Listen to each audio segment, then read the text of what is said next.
All right. My name is Paul Milges, and I'm here with Daniel Marks and Jeilene Tracy here today. And thank you so much for joining me. We're going to be talking about a lot of different things today. Are you excited? Very excited. A nervous Definitely. excitement, but I'm still very excited. Okay, cool. And you're coming from Australia, so it's like a day earlier, right? Over there. Yeah, it's Tuesday on the nose of 7 a.m. for us. Oh my gosh, that's crazy because it's Monday for us, and like that's what we got that confused. And I'm sure you're kind of used to it though, for being from Australia. Like the time zones Mhm. are super different.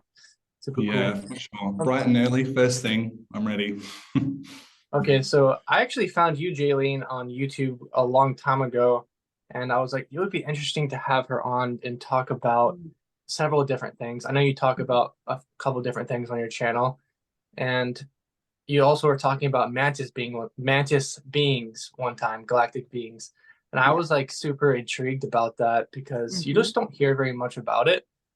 And then I had a reading with Daniel here, like not too long ago, and he was a Mantis Starseed. And I was like, that's super Oh, interesting. So I was gonna have both of you on at the same time and like talk about your different experiences with that. And then we can also get on to other things like that. So Daniel, I'll start with you. So with, you know, your spiritual awakening, when did that kind of happen? And like, what was the first things that came to you? Was it, were you awakened more to like angels at first, or was it, did you start sensing galactic beings? Like, Yeah, it was mostly in psychic mediumship I became super interested with. So there was a medium called Matt Fraser that popped up like on my okay. newsfeed ages ago, and I just got fascinated with him. He was like super accurate and just very interesting to watch, and he did some like brilliant live demonstrations and stuff like that. hmm And I was just fascinated with it. So I went kind of like on a deep dive of watching all of his stuff, and then kind of that interest pursued for a while, and then Yeah. kind of opened me up to that angelic discussion. And then ultimately after that is when like that Mantis guide, which I call him Dex, he came in and very slowly, calmly, and patiently kind of introduced himself to me. So I've been learning a little bit about him over the He last didn't couple of come in years. and shock you like sleep paralysis or something? No, no, no, not at all. He just like it was kind of like a green symbol that Yeah, came a little bit, and then yeah, he was very nice about it. that's cool. That's Mm, nice. It's nice that when they don't scare us, mm, because um, I feel like that's what they try to do. Like they're not gonna like a lot of people would get scared, when they see a lot of these type of things, and that's the best way mm, to do it is to have a gradual like kind of knowing or experience. They kind of show themselves to you like that, or they like show themselves to you in a dream or something. That's what I've mm. noticed, which is pretty cool. And then so over time, did you start to like build more of a connection with this being? And I know that you said that you had an initial time where you were like kind of connecting with your angels and your team a little bit more, and then you kind of took Mm. a break from that, and now you seem like you're kind of coming back around to it. Yeah, I did. I practiced for a while in like a psychic medium circle in 2021, around then. And he came in during that circle kind of as like a teaching guide. And the first time that I got a bit of confirmation, I remember saying, I like this, I believe in this, but I need more of that like physical confirmation in my like physical world. So I asked, like, I love this, but I need a sign, or can you show me a sign? And I was living in the country at the time. And Mm-hmm. then the next day, I was a bit stressed at work. It was on my lunch break, and I like went around the corner of this pool. Never seen one in that area before, and never since. But a massive, like 20 to 25 centimeter long, like bright green praying mantis was there. And so I felt like he gave me a nice confirmation with like a physical sign, and that initiated that more kind of comfort level. And then closed off a little bit just to concentrate on my work and life. And then just recently, I was shopping around the city, a little bit stressed at work, kind of just like moseying about.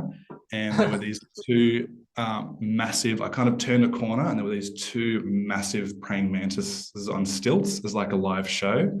And it kind of just like stopped me in my tracks. And I was like, oh, what the heck? And then that led me to booking with you, and then this as well. So it's been like That's a quick turnaround recently, I feel. for sure. Yeah, and it's cool. A lot of us, sometimes we, awaken, have times of awakening more, and then it's more like gradual. We might close down a little bit, and then it's another awakening. It's cool to see like that. And like some days, we're not going to feel or some months we're not going to feel as spiritual as others, and things like that. And I think that's the cool thing about it. It's like more of a gradual experience, and just taking this with ease and not taking it so seriously. And that's important. Some people are like, you have to meditate, 30 minutes a day, every single day or something. But it's not like that. I feel like it's just more of what I like to look at this, a lot of this starseed stuff and just spirituality in general is like connecting with your inner child, just having fun, while we're here and just doing the best that we can because it's already hard enough here. So, yeah. 100%. Oh, I That's can feel good. my nerves coming down a little bit, so I gotta shake up a little bit. That's good. You're doing way better than when I first came on camera. Like I think my first several YouTube videos, I just like froze up like multiple times and like I had like stage fright like a bunch of times. So you're doing really, really Okay. good. Well, so if you see me shuffling, it's just kind of getting rid of So Jeilene, I was gonna go to you now and ask you more about your spiritual awakening. How long ago was that? Many years ago now, I started on a gradual path. I have a background in biology and was always working at scientific companies. And somewhere along the line, I took some time off to work, to take care of my family and to take time off of work. And during that time, I started taking classes. I'd always been very interested in different metaphysical things, but never really had time to delve into them. I'd had some experiences as a kid. And so I started taking, I took a witchcraft class that was over a year, and they called it witchcraft, but really it was sort of like a class of all types of different topics. They had some shamanism in there, Reiki, just working with energy in general, past life experience, regression, all kinds of stuff. So it was kind of a survey course. And in that class, each time that I would try something, I would have these really deep experiences and connect to guides. And I was connecting to my ancestors and getting a lot of information. And I realized, oh, I think there's something to this. I'm going to continue on this path. And then I took Reiki, which I call the gateway drug of metaphysical studies, right? You do Reiki, you get those attunements, and then suddenly all this other stuff starts to happen. And then I studied a couple other modalities, one of them being body talk, which is a mind-body medicine. So for me, that was really a nice fit because I have this background in molecular biology, really studied the human body and understanding DNA. And the work that I did in college was all around DNA and making DNA libraries and sequencing and understanding the function of DNA. So that was really a nice fit for me. And while studying body talk and doing sessions, this is when I met my Mantis guide. I call her Mari. And each time that I would do a session, I would ground into the earth and I would visualize myself going into the earth. And I started to see a room, and gradually that room came into focus. And I saw a table with chairs. And then I saw these 12 beings around a table with one very large being at the end. And at first, I didn't know that they were mantis. I just saw that they had these large triangular heads and these robes with these tall robes. And it wasn't until someone pointed out to me, oh, those are mantis that you're seeing, that I started to recognize. I had never heard of them before. And so someone pointed that out to me, a psychic I was having a session with, which I was very grateful for. And it sort of, as soon as I figured that out, then the experiences really started coming in. So Mari was really, has always been a very amazing being, very high vibrational being. Interestingly, all of the beings around the table were at different vibrational frequencies. And that's something very typical of the mantis, is that they move up and down the column of energy. They're very adept at working with different energy systems. They often, as ancient beings, they've set up energy systems, they've set up planets, they've set up different ways of operating in different dimensional frequencies. And so because they're very adept at moving up and down, they position themselves around that table in different frequencies so that I could relate to them at different density frequencies depending on where I was, and also depending on where who I was working with and what I was doing. So they are amazing healers. They're geneticists, and they are incredibly adept at that. So they were working with me, teaching me about how to use DNA and the energy around DNA and the evolution of DNA to help heal people. And so they helped me develop a modality called vibrational genetics that I practiced for many years, still do. And they helped me to teach that modality to others. And Mari's sort of just been this constant companion for me. She's really like a mother to me in many ways, and has always been around me. And since I was little, which I realized through some regression work later on, and just, yeah, a constant companion, very loving. And that's, I think, your experiences with the mantis are very typical, Daniel, that as soon as you ask for them to come in, you will see them somewhere, or you will have, let's say you're doing a session for somebody else, then that person will leave and they'll say, oh, I left and there was a mantis on my front doorstep when I got home.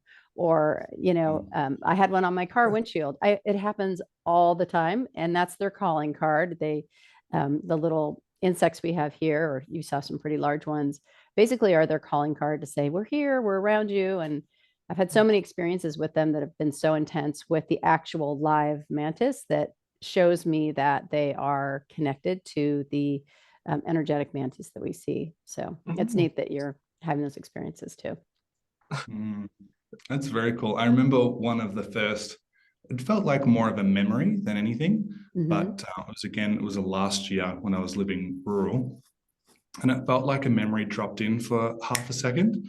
And I kind of had, I guess I would explain it as a collective memory where I remember kind of being in that group in some capacity. I'm not sure exactly how to explain it. But during that, I also realized that my house growing up, we used to have ferns in the back of our house. And then I used to go and I would check for praying mantises, or I'd check for mantises, and they were underneath the ferns. So sometimes when I'm out like walking around, I'll kind of have a little look and see. Yeah. I think it's really typical that if you're connecting to them now, you've always had a connection to them, and not in a sort of a, creepy way, like they've been watching you your whole life, like it's some kind of alien abduction thing. It's more that you resonate energetically with them. And so you have a connection to them, which is how I always describe it. So if you connect to them energetically, then it's like they're kin to you. You're related to them in some way. You've had lifetimes as mantis, I'm assuming. And so as have I.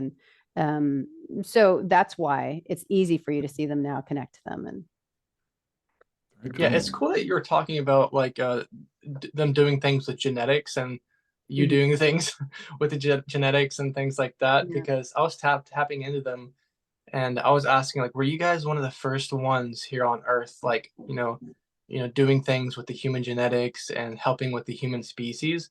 I think they've been here forever here on Earth. They have been here forever. Like. Their energy feels very ancient. It feels very intelligent. And I can definitely feel that with both of you. You guys are both very intelligent, like really intelligent. So it's just really cool. Like with me, I'm not intelligent in like that way. Like, like I would sell yourself short.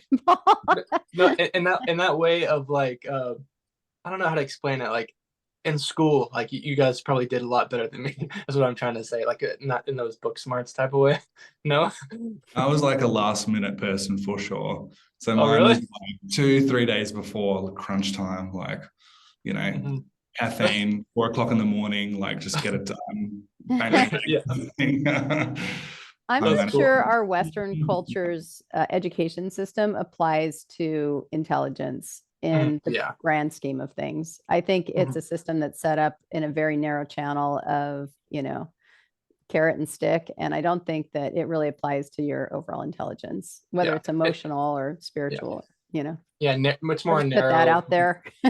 A narrow scope or narrow. Very narrow. It It really that's the cool thing about all this is that we're, learning about all of these different things like spirituality and stuff, which is really cool. And I've written down some questions here. And this other question is, a lot of people, they identify as a certain starseed, and some people say that that's bad. do you guys think that's bad to identify as something, or like identify as indigo or something? I think it's kind of fun, but I don't know if you have come across that before. Some people are like, oh, it's all part of the ego or something. What do you have to say about that, Jaylene? Oh, well, I'd say we're all galactic mutts. And so that we've all, our DNA, and I study DNA and are very much interested in the energy system of DNA. And what I know from that and all the channeling I've done and the Mantis is that our DNA is a culmination of all the energies of all the lifetimes you've ever lived, of all the energies of the lifetimes you will live, of the different experiences you've had along the way, of the different environments that you've been in.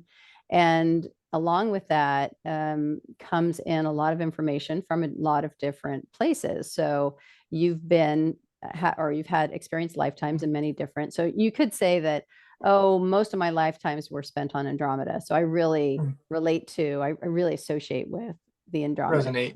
Yeah, sure. Or I feel very Syrian. I don't think there's anything wrong with that. It's basically like saying, I have all these relatives and I really like Cousin Joe because Cousin Joe just get Cousin Joe. And I feel great with Cousin Joe. And that's who I want to spend my time with. And that's who I identify with. I just really vibe with Cousin Joe. Yeah. And so it's the same thing. So to say, I'm Syrian, well, yeah, sure, you're Syrian probably, but you're also maybe Arcturian and you're also maybe Pleiadian. And because your journey to get to Earth or, journey in and out of Earth has been varied and is full of being in lots of different places. So that's or you can say, I'm a mantis being, I'm way better than you. That's what they well, that is ego. That's silliness, right? Nobody's. I'm just joking. We're all the same. Yeah, we're all galactic mutts. That's my opinion. What about you, Daniel? What do you think? Well, I'm on the different kind of, I feel like much more explorative. So I don't know as much. I know that like I got into a great habit of doing some channeled writing over the last couple of years, where I kind of like, step the ego aside, step my personality aside a little bit and go down and do some writing. And I asked that question then, like, what background do I have or where have I been before? And the response was that the Mantis kind of beings or collective were probably best suited at this time to help me in this life. And that Arcturian were also probably best suited to help me at that time. So I'm not really sure. Like, I just know that maybe later on in my life, another group might be better for, better suited to helping me. But at the moment, it's like, yeah, I'm reconnecting to this Mantis being or Mantis collective. And I feel like I have a good relationship with the Arcturians as well. I've lived a lot of lives there. I'm not really sure, but I'm in that explorative phase. Yeah, that's cool. It's cool to like explore the different parts of yourself and connect with different beings. Like at first, I feel like it comes in stages sometimes. Like sometimes you'll resonate more with this energy, and then later on, they might present themselves. The Arcturians might present themselves to you in a different way, or something like that. And I thought it was really cool. I hear a lot of people say, "Oh, please take me off Earth. I don't want to be here on Earth. Please abduct me," or something. A lot of people say that. And I noticed with both of you that you guys have a strong connection, or like you're more grounded than a lot of other starseeds, or a strong connection with the Earth. And I heard you saying earlier, Jeilene, about you connecting with the Mantis, being within the Earth or something. Have you noticed that within other Mantis starseeds, or have you met many other Mantis starseeds in general? Well, what I'd say about that is that yes, that I originally started connecting with this group in the Earth. They're a very special group of mantis that are connected to the caretaking of Earth, and they've been here, like you said, from the beginning of Earth's experience. But what I would say about that is that Earth is where we are right now.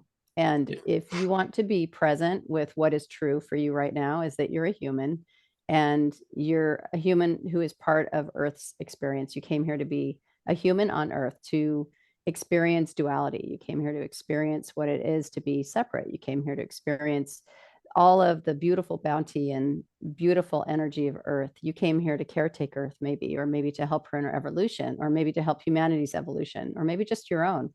But regardless of that, you came here to be human. And so to Mm. say I want to leave is basically leaving a job half done, or Yeah. exiting when you probably worked very hard to get here. And it is a little bit of a way of forgetting, probably why you came here in the first place.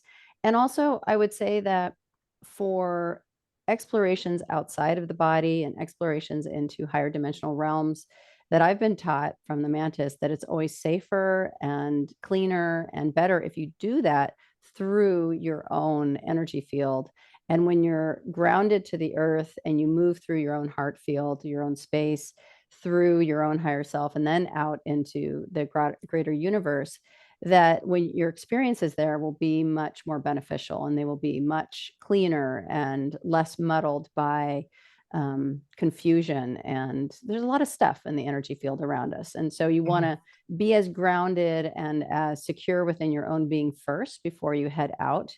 And so that's the way I've always been taught, and that you're literally moving through your DNA to make those connections. And so, yes, strong earth connection, remembering that we came here to be part of her story is very important.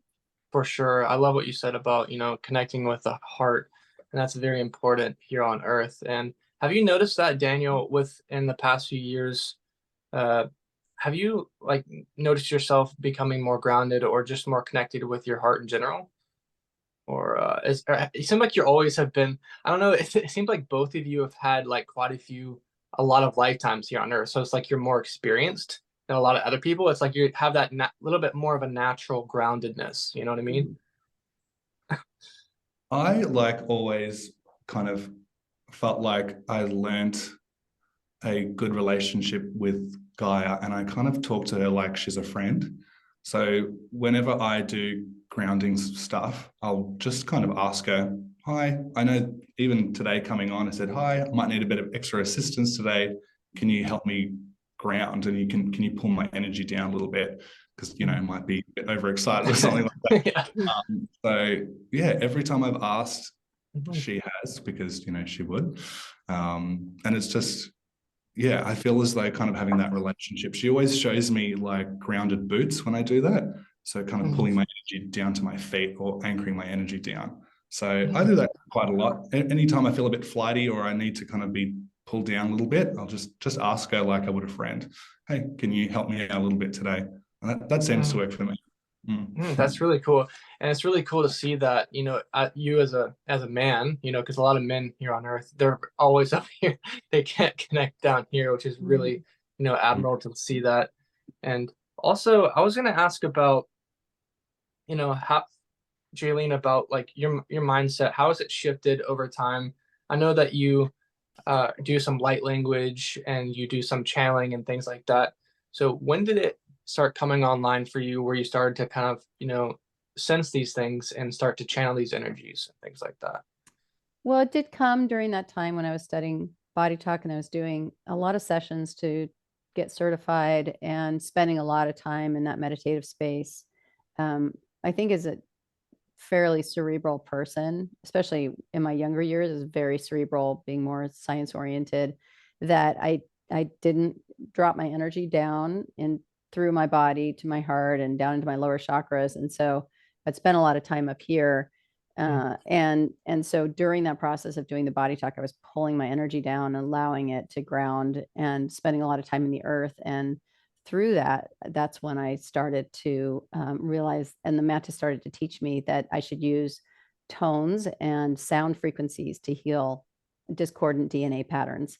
And that's where it really all started, is that they taught me that. And to this day, they will remind me if I get a little wonky and out of whack energetically, out of alignment, that they will remind me to go stand outside and put my feet on the earth and do some toning. And so I do that all the time, just like you were talking about, Daniel, that you do lots of grounding. That's my way of grounding, is that I draw my energy into that center column of energy that runs through us, that pranic energy field, through the chakras, and I'll do some toning. And it really aligns you to that center space, aligns you to your soul energy, and aligns you to earth and to sun, and just brings you up a few notches in frequency. And that is something that is extremely important right now because the Earth herself has moved up a few notches in frequency. And our DNA is responding to that. And because that's the energy that we're bathed in, the energy that field that we're bathed in has changed over the past few years. And it's just kind of picking up speed now and continuing to increase. And so our DNA is trying to make sense of that and it's trying to match it. And so it's helpful if you connect to Earth and you connect to your inner space. And sound is one of the ways that the Mantis taught me is the fastest way to do that. It's the fastest way to shift you out of a discordant energy state. Very quick way to heal DNA. So, And that's some of the sort of the light language that you do. It kind of it reminds you like working with like sound or like working with sound vibrations or like sound bowls or healing bowls. That's what it kind of reminds me of when I first saw your kind of light yeah. language. That's cool. And I use sound bowls and other healing instruments as well. When I do sessions, I'll do a combination of toning from the voice and then also sound bowls and singing pyramids and That's very cool. as well. And I noticed that so Daniel, were you ever interested in doing some type of healing or anything like that? Oh, I'm not sure. Maybe ultimately, yes. Like I feel as though kind of the first, like those extra sensory senses kind of got switched on over the last couple of years, like with hearing, clairvoyance, and all those types of things. That's awesome. It's been super fun. But I'm kind of more one step at a time. So I'm not sure what's going to happen in the future, but Yes. you know, I'm open to it. But you it's know, best to take things in the moment, yeah. as you're doing things. That's what I felt like. And I noticed like it was really cool. My first experience with someone that in California, she was a healer, and I think she lives up in Northern California near Santa Cruz or something. Oh. But it was I think isn't that somewhere where you live near? Yeah, I'm in Santa Cruz. Okay, yeah, she lives there. You kind of remind me of her a little bit. It's like that California thing. I don't know, but it's like she did this healing on me after I was coming off a substance like marijuana, and it was so weird. Like during the healing, Jesus came in and really like healed my whole body and everything, and it felt like super intense. I was like, that was super crazy and stuff. But then I was like looking into doing things like healing later on, but I actually resonated doing things with channeling. I was like, I'll just try channeling because there's so many different like Reiki healers out there, and Reiki is awesome. But I was like, I'm gonna try this because it seems kind of different. It seemed like it's offering something different or something. But I think it's really cool that you do that type of healing, Jeilene, like all the different types of stuff that you do with that.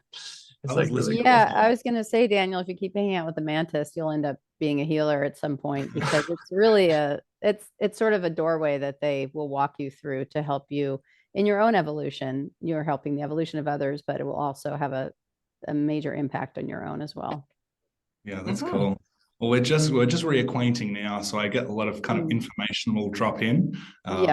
So yeah, that's fascinating. That's very cool. Yeah, it's very cool to see like I noticed the differences between a lot of the traits of different star seeds. I've noticed, me being mainly like having these avian lifetimes, it's way more difficult for me to like get grounded like in my vessel. Like I have to like there was a point where I was doing like yoga every single day, hot yoga every single day, doing soccer every single day just to try to get more into my body and just like be more of this like physical being. And it's so crazy to see like the differences between different ones. And with you, Jeilene, you've probably been an Arcturian before. Is that correct? I have a strong connection to the Arcturians. Okay. Yeah, definitely been a Mantis, definitely have some Syrian lifetimes. I feel like the Arcturians are very much like cousins to me. I don't know 100% that I've had an Arcturian lifetime, but I feel very close to them. Very easy I feel like to connect to them. Yeah, I feel like a lot of people on Earth have been Arcturian. Well, I think that we're moving in the direction of becoming more like Arcturians, a higher frequency being that, humans are evolving in that direction. We're becoming we're very physical right now, but we're becoming less and less dense. And, this will take thousands of years, but that's the direction we're moving in. I think the Arcturians are almost like a futuristic version of us coming here now to teach us how to be more evolved humans, and to move in the direction of a more enlightened being, a more heart-centered being, Yeah, than we are it's now. funny that you say like moving forward here on Earth, and I notice a lot of people don't want to be here anymore. Like they don't want to like be here after this lifetime. I was like, imagine you doing all this work here on Earth, going through all this hard work and all these lifetimes that you've done here, and you're gonna leave just before it gets good. You know, Yeah. like Well, it that's might take a bit for it to get good, but within the next 100 years or so, which is not very yeah. long, we think Mhm. evolutionarily, but it feels long to Okay. us, but it's not long. You just have to remember how many lifetimes you've had, and then it's really not a big Mhm. deal.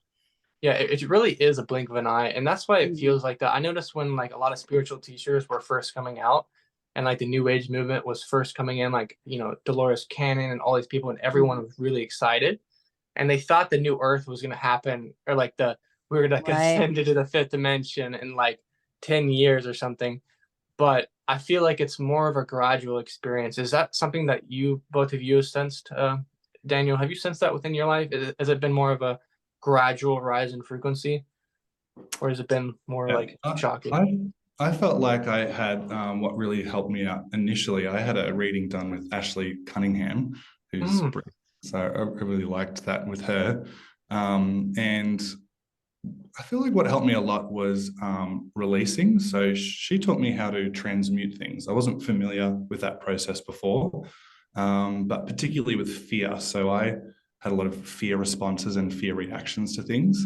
I was quite anxious as well, particularly at school and things like that towards the later half, and managed it reasonably well on my own. But I felt like one of the biggest shifts for me is transmuting and getting into the habit of releasing and transmuting fear and those more dense emotions. So, yeah, fear, shame, guilt, and jealousy were probably the four that I've concentrated on over the last couple of years. But yeah, Ashley helped me a lot with that. So as soon as I felt like I had a fear response to something, I would hand it over to, someone in my team, a guardian angel, because I've got two. And that really helps like alleviate it. So mm, yeah, transmuting and releasing fear is a great like first step. Thinking about what you're fearful of and releasing that or transmuting it. mhm. I thought it was And cool. that I love how you said that. And yeah, and actually, she's so good at teaching She's so people about great. that stuff. She's Yeah. amazing, and She, she had a child recently, and I'm like, finally, the right people are having children or something. I was like, it's really good. Yeah. yeah. And Yeah. I I still noticed that. message her. Sure. Okay, I think I messaged her like just like a few months ago, and I was like, by the way, like I told her a couple of times, but again, I was like, thank you for teaching me this. That was brilliant. It was like helped me so much. Like I felt Mhm. that density just go. So that was cool.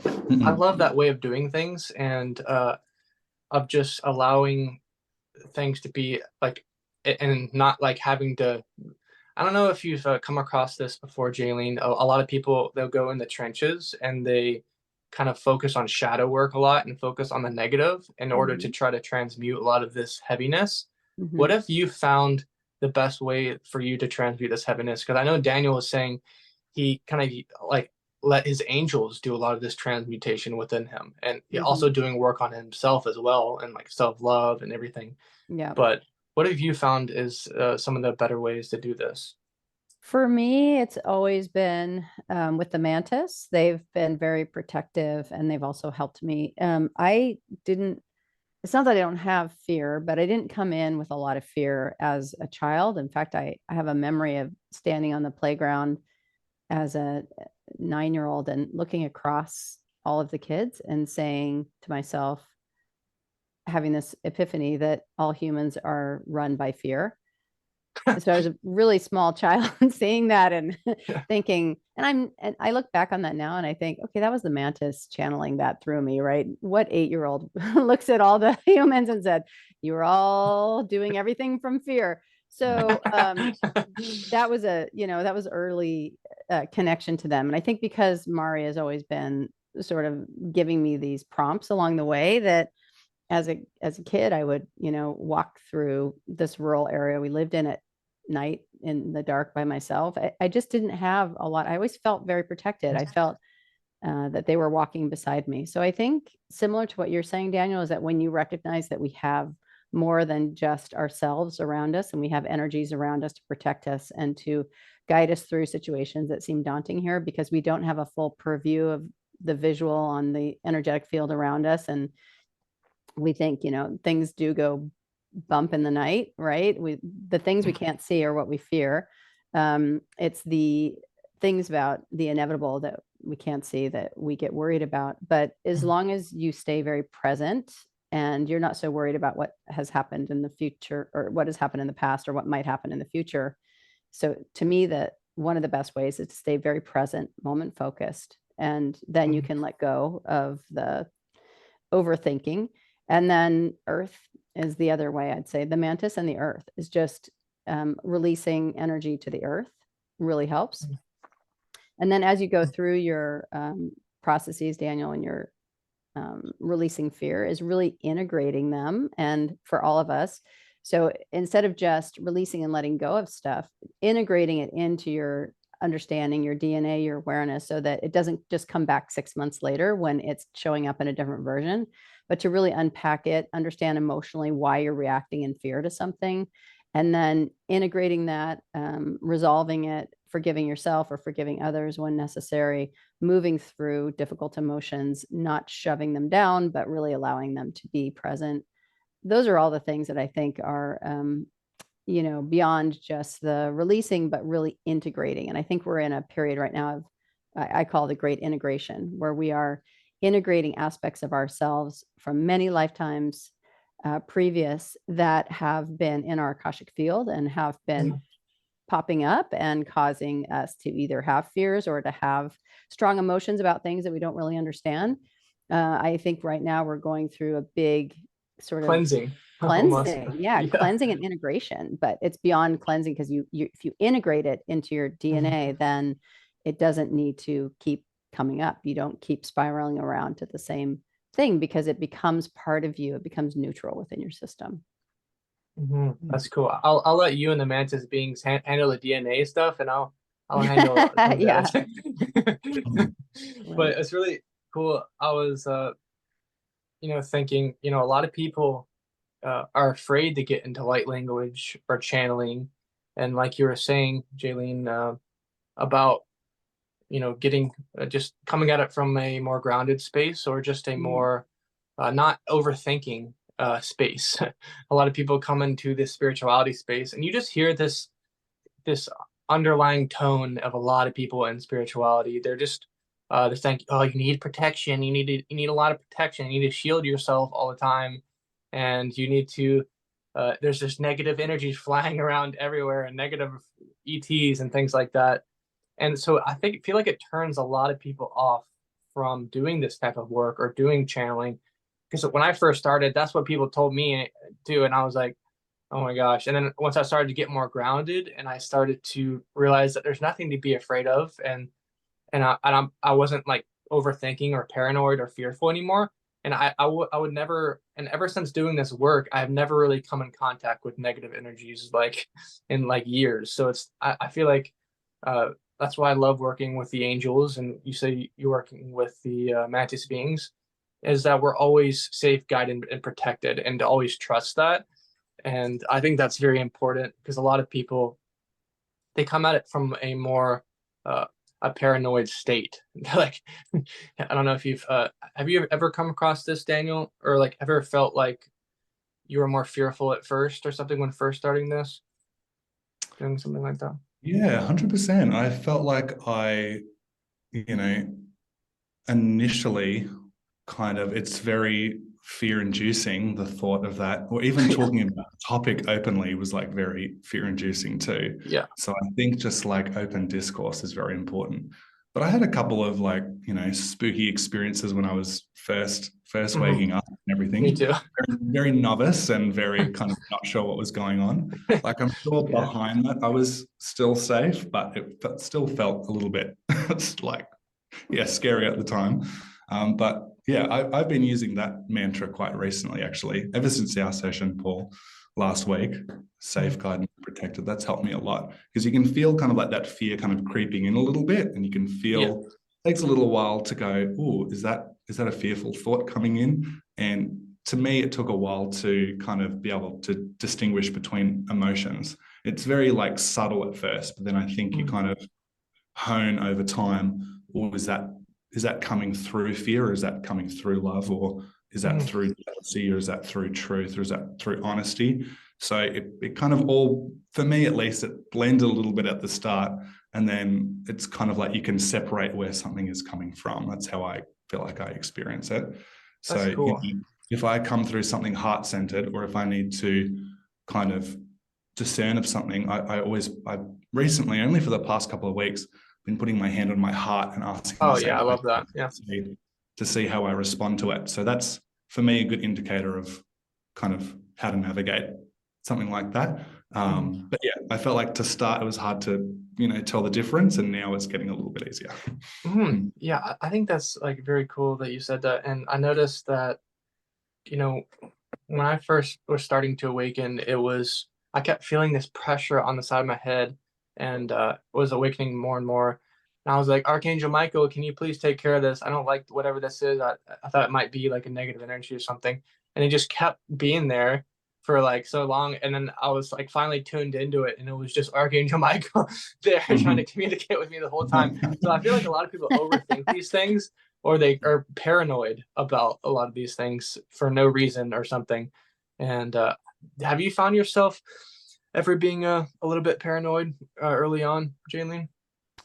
I'd say, yeah, throughout my journey, that not so much paranoid, there's something stuck to me, but that when I would be working on somebody, sometimes I would feel something. And I think this is pretty typical, because when you're a healer and you're working on a lot of different people, you're going to encounter lots and lots of different energies. But what I think is important to remember is that it's our general state of energy that dictates what is around us and what can really be sticky to us. So your energy field dictates what's going to be able to move in and get its little talons in you. If lots of different entities have, little sticky ways of being sticky to us. So it's not that they're not there, because they are there, but it really has everything to do with what you're matching energetically and what you're drawing towards you. If you have a focus on that and a fear of that, it's going to draw it towards you.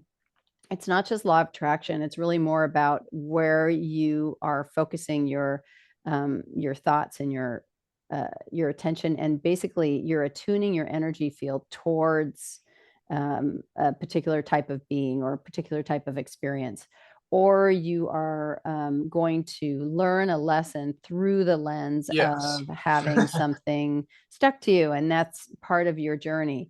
But equally to that is that if you focus on really expanding your heart and working with beings that are true to your evolutionary process and beneficial and loving and for your greatest healing, then I do believe that that's what you call in, and that's what you spend your time with. It's just about like picking your friends. Who do you want to spend your time with, and who do you attract to you based on what it is that your energy field says about you? And I think that's the main thing.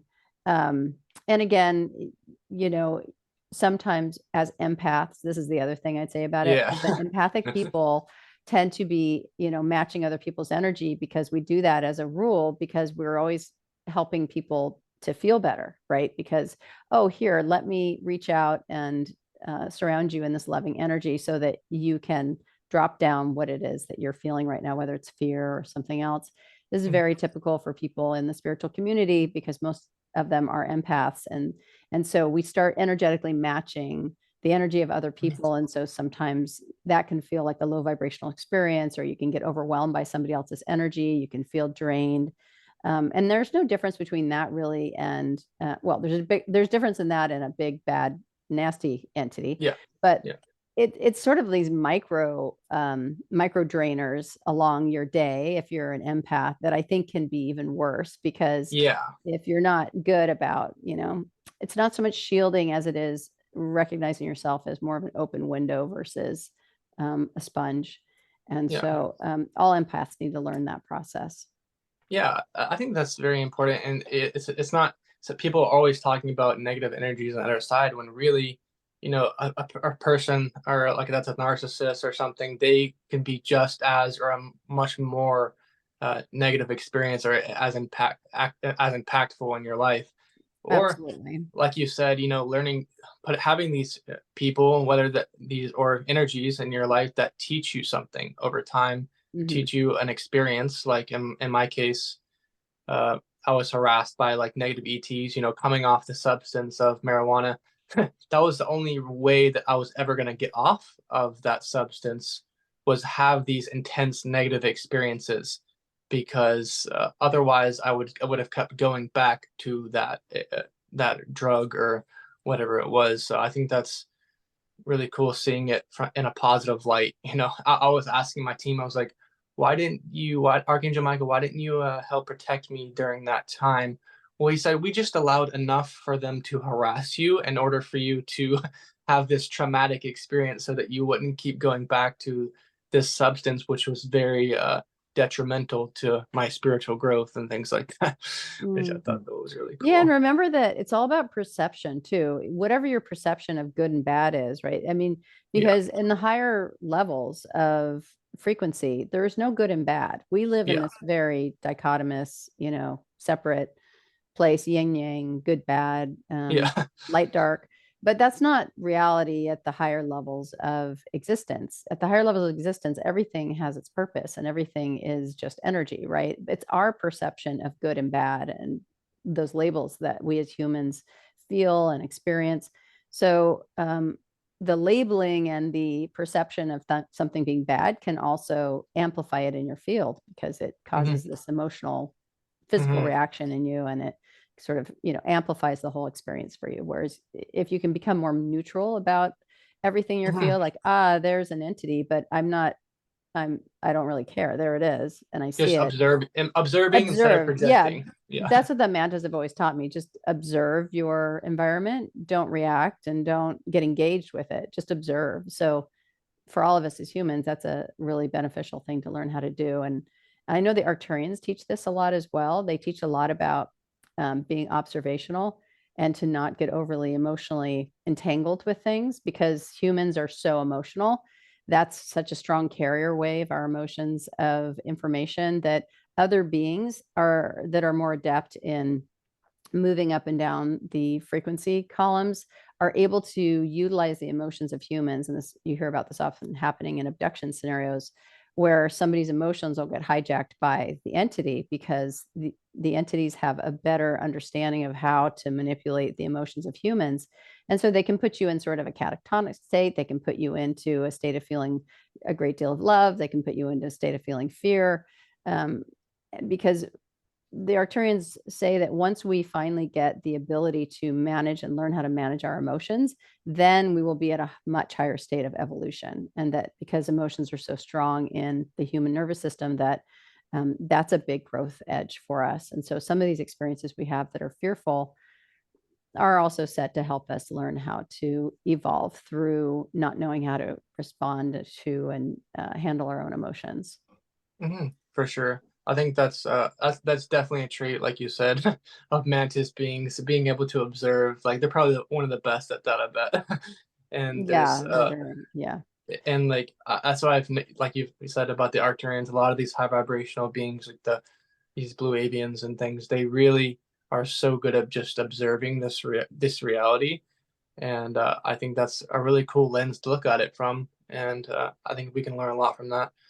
But I was going to ask you, Daniel, so in the past few like year or a few months and things like that, have you felt the collective being a little bit heavier, or have you felt like the need to rest or anything more than usual? Ooh, yeah, I feel like I've needed to over the last 6 months, definitely. Yeah, I've got a very kind of like social job as well. So I feel like I've Hmm. needed a lot of time just to kind of be by Yeah. myself and just, connect in and just kind of be in my own time. So Hmm. not that I've picked up collectively. I haven't really tapped into that before Hmm. previously, to be honest. I think I'm focusing more on my own energy and how I respond to things. But yes, even the end of this year, I feel like it'll be nice just to cool down and just be by myself. I'm not getting like geared up for anything. I'm kind of Yeah. towards the end of this year. It's kind of like a slow finish, I feel, for me, for sure, for 2023. Yeah. I felt like I've been guided to like rest more and more, but maybe that's just like in my own life. And I noticed that, you know, a lot of things, there's a lot of conflicts going on around the world, and they constantly tell me not to, you know, get too involved into it.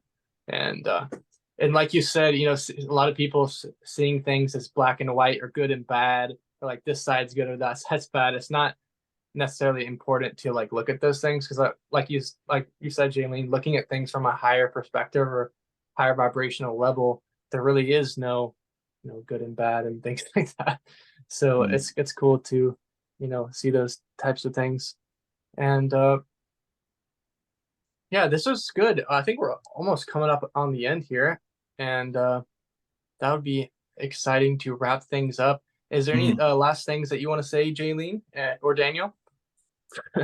Daniel, I'll let you go first. Oh, just that, like, this is a very cool experience to have because, you know, a lot of this type of conversation has been more private, like with my family or some friends or things like that. And, you know, it came up in our session, Paul, but like I just felt like I really wanted to take a deep dive and just like jump in and share some experiences. So yeah, thank you both, because it was very nerve-wracking to come on here, but I felt like I held my cool the best I could. And it's like super fun to have kind of like that open dialogue about some of my experiences and hearing about both of you. So yeah, just like a very cool opportunity, and yeah, thank you to you both. Awesome. This was so fun. Yeah, it was cool. Aw, Daniel, you did great. You don't feel like you're energetically off kilter at all to me. That's good. Well, the last thing I would say is that I feel like humanity's really gone through a big shift in the past. So over the past 3 years, absolutely, we've gone through a really big transition. It was the start of this big transition, and we hit the midpoint, or we hit a demarcation point at the end of July. That's what my guides told me. And that right now, we are now moving along at this higher frequency. And because we are, it gives each and every one of us the opportunity to participate in that higher frequency in whatever way that it calls to you, whether you want to do more healing or more channeling, or you want to just help your life discover and feel more peace. You want to heal old wounds. The energy being higher frequency really lends itself well to that. So I'd encourage everybody, if you've been thinking about getting involved in something like that, that this is a really good time to do it, that the Earth's energy is very supportive of that. And that I would also say that we will continue to move into states of higher frequency, and that as we do, at times things will feel overwhelming, especially to empaths, and that they can feel a bit chaotic. And we see world events getting chaotic because as the frequency increases, people who have not been sort of walking in alignment with that frequency increase and releasing their own burdens and integrating their old emotional detritus and baggage, that what happens is that this bifurcation on the planet starts to happen, and the people that are really not addressing these things really start to feel out of sorts, and they start spiraling in very negative in different negative ways, sort of so we're going to see more and more of that. But then we're also going to see the people that are on the higher bifurcation start to really expand and excel in their ways of sharing with the community, healing the earth, healing themselves, and teaching others. I'm really excited about the next generations coming on board. I have 3 kids and I have lots of friends with kids, and just watching what the kids are doing right now is fantastic. And the way that they are emotionally wired, and the way that they relate to each other, and the way that they relate to the earth. I just have so much excitement about what they're going to do for the earth. And especially the DNA is shifting and changing. The people who are born now, their DNA is upgraded to be a match for this new higher frequency that we have on the earth. And so it's not going to be the same. We've still got, large swaths of our populations that are from the older generations, but eventually these younger generations will come in and really make a positive difference here. I don't really see us moving into an extinction. I do see us moving into a bifurcation, though. And that bifurcation is going to be all about our choice. We all get to choose where we want to be, what we want to align our energy to. And that each and every day we should choose what is heart-centered and feels expansive for ourselves. And then we can't go wrong. Love that message. And I think it's really cool. I feel like we are prepared for the energies in the future, because I feel like they're going to ramp up a lot. And especially the light frequency on Earth, it's going to get more intense in the future. And I feel like we are prepared for this more so than a lot of people that are more unawake. It's going to be more difficult for a lot of people, that more shocking for them. But thanks for coming on here. And I know, Jeilene, you have your YouTube channel, and I do. Also you have your website. You offer several different services on there as well, right? I do. Yep. JaileneTracy.com or vibrationalgenetics.com. They both go to the same place. Yeah. Okay. And I'll leave all the links to that in the description. Great, thanks. And Daniel's starting an Instagram, so he's gonna start posting different things on there. Baby steps. Yep. Baby steps. Yep. That's great. That's the best way to do it. And thank you so much for coming on live with me. This Thanks has been for really having exciting. us, Paul. Super fun. So, yeah. Bye, everyone. Bye for now. This was fun. That's all I can say. Bye. Have a great day. All right. Bye-bye. Okay.